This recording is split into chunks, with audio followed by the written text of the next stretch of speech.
네, 외신 브리핑으로 이어가겠습니다. 신민영입니다. 목요일 아침 외신들이 주목한 소식들 짚어볼게요. 미국 뉴욕 증시 주요 지수는 장 마감 직전에 힘을 잃으면서 혼조세를 보였습니다. 장중 심하게 변덕스러운 흐름을 보였는데요. 코로나19 2차 유행 우려가 투자자들을 긴장시키고 있습니다. 이러한 우려감 깊어지면서 최근 몇 주 동안 증시를 이끌었던 경제활동 재개 수혜주가 하락했는데요. 일단 항공주 유나이티드 항공과 아메리칸 항공, 델타 항공 등이 일제히 하락했고요. 크루즈 관련주로 카니발과 노르웨이 크루즈라인, 로열 캐리비안 등도 떨어지면서 주가를 흔들었습니다. 소비주인 노드스트롬과 갭도 5% 넘게 추락했습니다. 이에 따라 다우지수가 나흘 만에 하락하면서 0.65% 내렸습니다. S&P 500도 약보합권에서 맞췄고요. 나스닥만이 소폭의 오름세 유지했습니다. 제롬 파월 의장은 하원에 출석하면서 정부의 재정 부양책은 긍정적인 효과를 줄 것이라고 말했습니다. 그러면서 추가 재정 부양에 대해서도 동의한다고 덧붙였는데요. 하루 전 경제 회복이 심각한 불확실성 속에 있다고 언급한 후 다시금 강한 경기 부양 의지를 피력했습니다. 발표된 경제 지표는 호조세를 이어갔습니다. 5월 신규 주택 착공수가 4.3% 늘어나면서 전달에 26% 감소해서 상승세로 돌아섰습니다. 하지만 미국의 전문가들은 코로나19 위기가 지속하는 동안 결국 시장에서 변동성이 유지될 수밖에 없다는 데 의견을 같이 하고 있습니다. 블룸버그 통신은 전문가의 말을 인용해 변동성은 아마도 연말까지 지속할 것이라면서 바이러스의 경로를 예상할 수 있다고 생각하는 사람은 착각하는 것이라고 지적하기도 했습니다. 네, 다음으로는 이제 유가 관련 소식도 짚어보겠습니다. 간밤 에너지주도 급락하는 흐름 포착됐는데요. 석유 수출국 기구 오펙이 올해 세계 원유 수요 전망을 유지했다고 월스트리트저널이 보도했습니다. 오펙은 월간 보고서에서 올해 세계 원유 수요가 하루 910만 배럴 줄어들고 2분기에는 하루 1,730만 배럴 줄어들 것이라는 기존의 전망을 그대로 유지했습니다. 오펙은 공급과 수요 펀더멘털은 점진적으로 개선되고 있다라고 진단했는데요. 그러나 원유 시장 펀더멘털이 코로나19 이전으로 돌아가기에는 아직 갈 길이 멀다고 지적했습니다.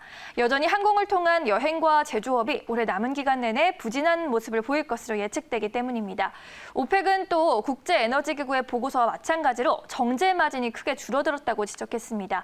지난 4월 기준 선진국의 원유 재고가 1억 4,100만 배럴로 5년 평균을 뛰어넘으면서 공급 과잉도 지속하고 있는데요.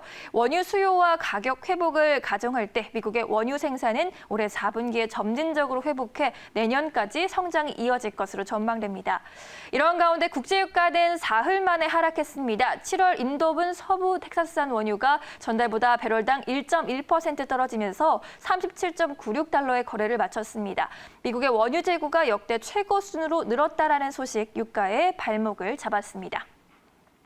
마지막 소식 열어보겠습니다. 중국의 최대 통신기기 업체 화웨이가 올해 스마트폰 감산에 나섭니다. 미국 정부가 지난달 화웨이를 겨냥해 제재를 강화하면서 스마트폰에 들어갈 반도체를 공급받는데 차질이 빚어졌기 때문입니다. 일본의 니혼게이자의 신문에 따르면요. 화웨이는 복수의 거래처의 조달 계획을 변경한다고 전달했습니다. 한 전자업체는 올해 1월에만 해도 화웨이로부터 스마트폰 2억 4천만 대분에 해당하는 부품을 주문받았지만 이달 초에 10%만큼 주문 규모를 줄이겠다고 통지받았습니다. 조달 계획을 반기 중에 변경하는 것은 이례적인데요. 다른 반도체 업체의 한 간부도 지난달 중순 미국 정부의 화웨이 제재 발표가 나온 직후 화웨이로부터 올 3분기 부품 구매가 계획에 비해 20% 줄어들 것이라는 통보를 받았습니다. 당초 화웨이는 연말 판매 예정인 플래그십 스마트폰을 이달부터 양산할 것이라는 전망이 나왔습니다. 하지만 복수의 해외 부품 업체들은 일단 별도의 통보가 있을 때까지 생산을 그만두라는 요청을 받았다고 니케이는 전했습니다. 니케이는 미국의 제재로 화웨이가 반도체 조달처를 바꿔야 하는 처지에 놓이게 되면서 스마트폰 설계 역시 재검토해야 하는 상황이라고 분석했습니다. 올해 4월 삼성전자를 제치고 세계 1위 스마트폰 판매 브랜드로 올라선 화웨이가 반도체 제재의 직격탄을 맞으면서 삼성 등 국내 스마트폰 업체가 반사이익을 누릴 것으로 기대가 되고 있고요. 화웨이는 중국 내 애국 소비를 등에 업고 최근 세계 스마트폰 판매 업체로 등극한 만큼 미 제재에 따른 감산 결정은 뼈 아플 수밖에 없다라는 지적이 나오고 있습니다. 지금까지 외신 브리핑 2부 함께 하셨습니다.